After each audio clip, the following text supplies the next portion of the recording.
രാത്രി ഒരു 8:30 ആയപ്പോൾ ഉപ്പിയും മോനും പാടെ പറഞ്ഞ് നമുക്ക് പുറത്ത് പോയാലോ ചോദിച്ചു. ആയിക്കോട്ടെ എന്നാൽ ഞാൻ മാറ്റാറിന് വേഗം മാറ്റി കെട്ടി ഒരുങ്ങി പുറത്തിറങ്ങാൻ നിൽക്കുമ്പോൾ വീഡിയോസ് എടുക്കുമ്പോഴാണ് റാഷി ഭയങ്കര ചൂടാണ് മേലൊക്കെ. അപ്പോൾ എന്താ ചൂട് ചോദിച്ചപ്പോൾ ചൂടായപ്പോൾ മന്തി കഴിക്കാൻ തോന്നി, അതാണ് പുറത്തു പോകാൻ പറഞ്ഞത്. എന്നാൽ ആയിക്കോട്ടെ കൂടുതൽ സന്തോഷം പറഞ്ഞാൽ ആ ഒരു സന്തോഷത്തിൽ പുറത്തിറങ്ങിയതാണ്.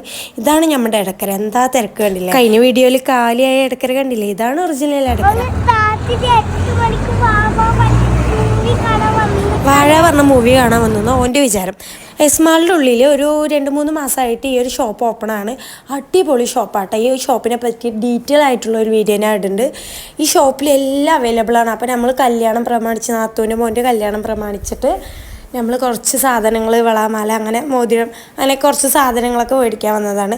മേടിക്കാൻ വന്നപ്പോൾ ജസും 1-2 സാധനം അവിടെ ബേബീസിനുള്ള ടോയ്സും കാര്യങ്ങളും എല്ലാം അവൈലബിൾ ആണ്. അപ്പോൾ അതും മേടിക്കാൻ വേണ്ടിയിട്ട് ഒരേ നിർബന്ധം. അങ്ങനെ നമ്മൾ വളയൊക്കെ ചൂസ് ചെയ്ത് കുറച്ച് സാധനങ്ങളൊക്കെ മേടിച്ച് നേരെ നമ്മൾ അവിടെ നിന്ന് ഇറങ്ങി.